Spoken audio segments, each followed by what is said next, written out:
अस्सलाम वालेकुम।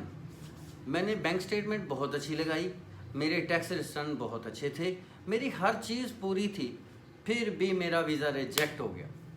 ओहो, ये क्या मसला है? इसी मसले पे आज बात करेंगे। इस वीडियो के अंदर आपको मैं तफसीली तौर पे बताऊंगा कि जिन लोगों के वीज़ाज़ रिजेक्ट होते हैं उनकी उसमें गलती क्या होती है। तो welcome to Kaleem visa services. आज की वीडियो में मैं आपको बताऊंगा कि बहुत सारे हजरात जो ये बात करते हैं कि हमारा हर डॉक्यूमेंट पूरा था, हर चीज़, हर रिक्वायरमेंट हमने पूरी करके लगाई, लेकिन फिर भी उन्होंने हमें वीज़ा नहीं दिया। इन्होंने ड्रामा बनाया हुआ है, ये ड्रामेबाजी है, ये वीज़ा नहीं देते। तो मैं उन दोस्तों को या जिनके वीज़ा रिफ्यूज़ हो चुके हैं या जिन्होंने वीज़ाज़ अप्लाई करने हैं, ये वीडियो उन सब के लिए है। कोई वीडियो का पार्ट मिस ना करना। मैं आपको आज तफसील से बताऊंगा कि आपके वीज़ा रिजेक्ट क्यों होते हैं। आपका वीज़ा इसलिए रिजेक्ट होता है जिसमें से सबसे मेन रीज़न मतलब कि बहुत सारे दोस्त जिन्होंने मुझे अपनी रिफ्यूज़ल ईमेल्स भेजी हैं, जिसमें उन्होंने रिफ्यूज़ल्स ईमेल उनको आई हैं, वो उन्होंने मुझे सेंड की हैं और मुझसे पूछा है कि भाईजान ये क्या बोल रहे हैं, इन्होंने मेरा वीज़ा क्यों रिजेक्ट किया, मैंने अपनी सारी चीज़ें बिल्कुल ठीक लगाई थी। तो मैं उन सब दोस्तों के लिए ये बता रहा हूँ कि उनका जो मेन रीज़न वीज़ा रिजेक्ट करने का है, वो सबसे पहले तो ऊपर ये लिखते हैं कि हम ये नहीं समझते कि आप हमारे मुल्क में जाके वापस आने का इरादा रखते हैं, इसलिए हम आपको वीज़ा देने से इनकार कर रहे हैं। अच्छा, ये वजह जो है ये तो उनका फ़ैसला है। अब वजह वो क्या बयान करते हैं, 90% वीज़ा रिजेक्शन जो है वो आपकी बैंक स्टेटमेंट की इरेगुलरिटी है। मसलन आपने उसको रेगुलर तरीके से बैंक स्टेटमेंट को प्रॉपर तैयार नहीं किया, आपने अपना पर्सनल अकाउंट जो है वो ही बिज़नेस अकाउंट बनाया हुआ है, या जो बिज़नेस अकाउंट है वही आपने पर्सनल अकाउंट बनाया हुआ है।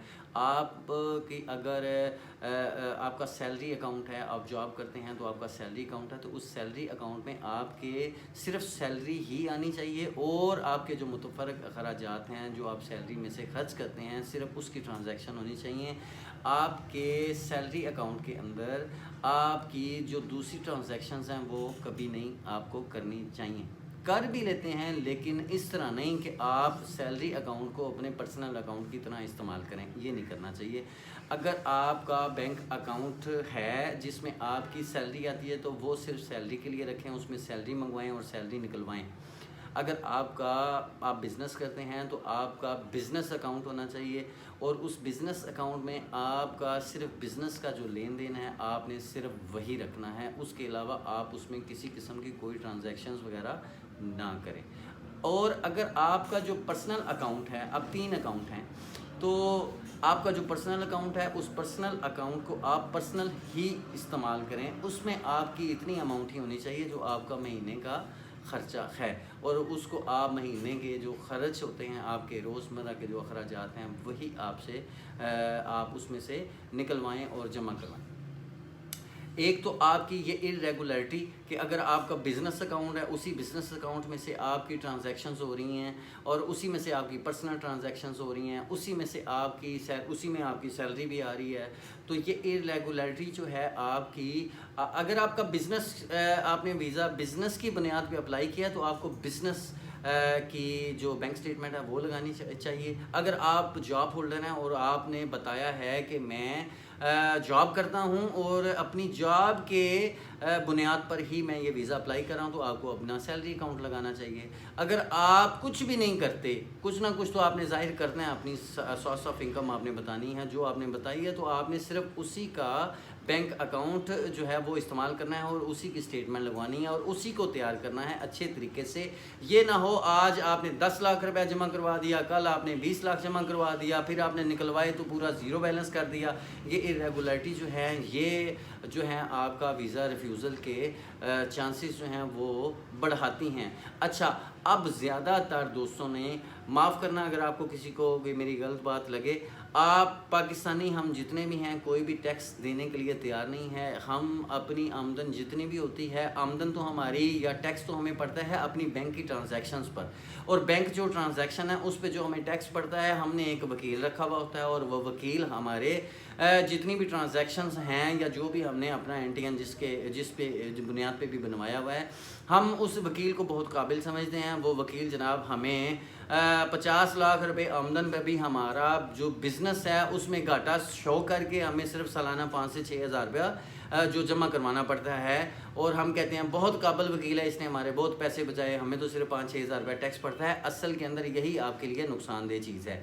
अगर आप की ट्रांजैक्शंस करोड़ या सवा करोड़ के करीब हैं और आपको जो रियल के अंदर उसके ऊपर टैक्स पड़ता है वो आपका है 60-70 हज़ार या लाख 1.5 लाख रुपया, तो आपको वो अदा करना चाहिए। अगर आपने वीज़ा उसी बैंक की ट्रांजैक्शंस पे, उसी बैंक स्टेटमेंट पे अगर आपने वीज़ा अप्लाई करना है तो आपको उसका लाख, सवा लाख, 1.5 लाख रुपया जो आपका ओरिजिनल टैक्स बनता है आपको वो पे करना चाहिए। पे करने के बाद आपको वीज़ा अप्लाई करना चाहिए। अगर आप वकील पे रहेंगे और वकील आपके पैसे बचाने के चक्कर में उसमें घाटे वगैरह शो करके और आपको 5 से 6 हज़ार रुपया जो कि आपका लाख बनता था या 70-80 हज़ार, वो कटौती करवा के नुकसान साबित करके आपको 5 से 6 हज़ार रुपया टैक्स डलवा रहा है और आप बड़े खुश हो रहे हैं, और फिर उसी बैंक स्टेटमेंट पे आप अपना वीज़ा अप्लाई करवा रहे हैं उसी बिज़नेस को शो करने के बाद, आमदन के लिहाज से जो आपने मेंशन की हुई है उसके मुताबिक अपना टैक्स अदा नहीं किया और वीज़ा अप्लाई कर दिया, तो आपका वीज़ा वो रिजेक्ट कर देंगे। क्योंकि आपको यूरोप, कनाडा, ऑस्ट्रेलिया या अफ्रीका या बाकी जितने भी ममालिक हैं ये सारे आपको डॉक्यूमेंट पे वीज़ा देते हैं, और आपने जो डॉक्यूमेंट प्रोवाइड किए हुए हैं उसी की छानबीन करके उसमें से आपके पॉइंट निकालते हैं कि आपको वीज़ा देना चाहिए या आपको वीज़ा नहीं देना चाहिए। तो ज़्यादातर रिफ्यूज़ल्स वो चेक करते हैं कि इस बंदे ने अपनी आमदन तो 5 लाख रुपये शो की हुई है, जो अपना टैक्स है वो 50 हज़ार पे आमदन पे इसने अपना जो टैक्स है वो पे किया हुआ है, तो ये उनको साफ तज़ाद नज़र आता है। इस वजह पर, इस बुनियाद पर वो आपका वीज़ा रिजेक्ट कर देते हैं। जितने भी लोग वीज़ा अप्लाई करने का सोच रहे हैं या जिनके वीज़ा रिफ्यूज़ल हुए हैं वो आप बेशक इसको नोट कर लीजिएगा, इसी वजह से उनका वीज़ा जो है वो रिफ्यूज़ हुआ है। और जो वीज़ा अप्लाई करने का सोच रहे हैं वो उनके लिए मेरा मशवरा है कि वो जितनी भी आमदन अपनी एम्बेसी को बता रहे हैं, अपनी फ़ाइल में बता रहे हैं, उसी के मुताबिक अपनी टैक्स रिटर्न्स जो हैं वो अदा करके वो अपनी टैक्स रिटर्न साथ लगाएं। किसी सूरत में भी आपका वीज़ा रिजेक्ट नहीं होगा। इन चीज़ों का आप ध्यान रखें। ध्यान रखने के बाद आप देखें, मेरी बात सुने, आपकी जितनी भी एम्बेसीज पाकिस्तान में मौजूद हैं या दुनिया में जितनी भी एम्बेसीज हैं उन्होंने आपको अपनी रिक्वायरमेंट बता दी कि आप ये चीज़ें लेके आएँ, और अगर आपकी ये सारी चीज़ें हमें ठीक लगी तो हम आपको वीज़ा दे देंगे।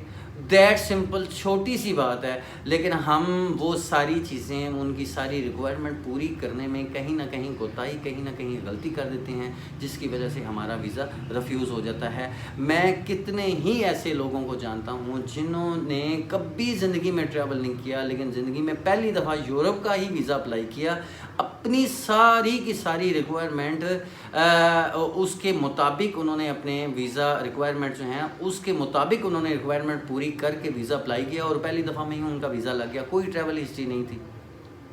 तो दोस्तों, आपकी जो मेन वजह वीज़ा रिफ्यूज़ल की है वो यही है। आप इस चीज़ का ध्यान रखें और इस बात को ध्यान रखने के बाद अपना वीज़ा अप्लाई करें। इंशाल्लाह आप सबके वीज़ा जिन्होंने भी अप्लाई किए हुए हैं, अगर मेरी बात को ध्यान में रख के अप्लाई करेंगे तो आप सबके वीज़ाज़ कभी भी रिजेक्ट नहीं होंगे। उम्मीद है आपको मेरी वीडियो अच्छी लगी होगी। इंशाल्लाह मिलते हैं नेक्स्ट वीडियो में। अल्लाह हाफिज़।